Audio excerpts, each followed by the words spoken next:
Buenas noches compañeros y compañeras, maestra, mi nombre es Francesco Díaz, soy de décimo Geniales A y les voy a explicar mi discurso sobre la independencia de los países africanos.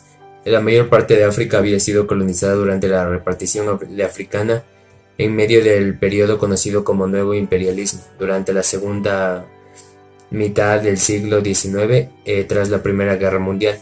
Los movimientos independentistas africanos tomaron relevancia que culminarían en el proceso de la descolonización. En algunos países, la independencia se obtuvo de una forma pacífica, de una forma tranquila, mientras que en otros se consiguió mediante el uso de armas, una guerra, una guerra muy salvaje.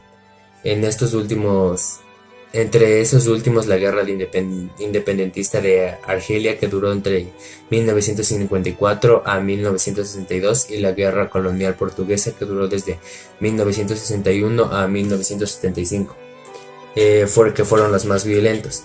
El sentimiento independentista en varios países africanos tuvo un efecto que dominó, que se expandió rápidamente por toda la zona y que dio lugar al proceso histórico que ahora se conoce como la descolonización de África. Pese a las tensiones sociales que se registraron inicialmente en algunos territorios, la independencia de las nuevas repúblicas se produjo de forma pacífica, sobre todo las que se encontraban bajo el dominio de Francia y Reino Unido.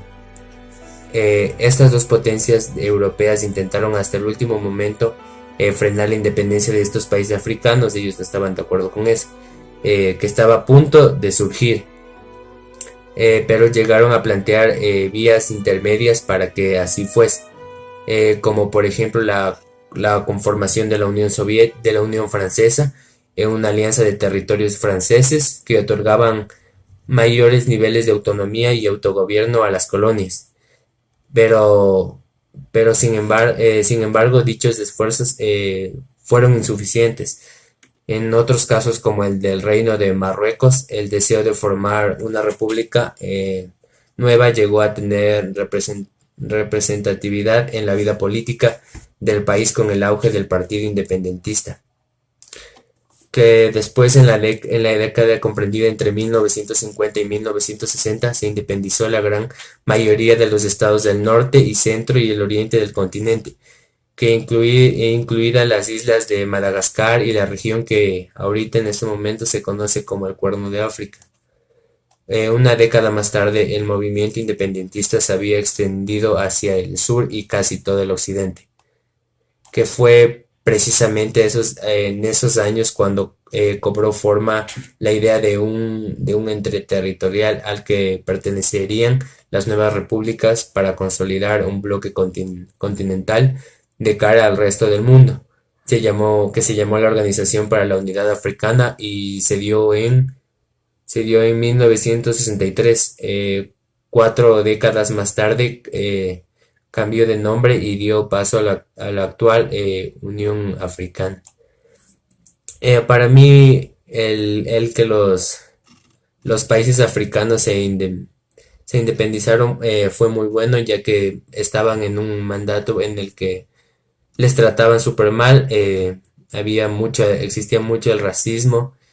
Ellos luchaban por sus derechos, pero eran muy pocas personas las que luchaban por sus derechos, y eran más las personas que no les iban a dejar que cumplan eso. Y en todo ese proceso, muchas colonias, muchos países se imponieron, pero al final se logró que esos países, la mayoría de los países, se puedan independizar del continente africano, ya que se pudieron independizar algunos mediante una paz, mediante una armonía,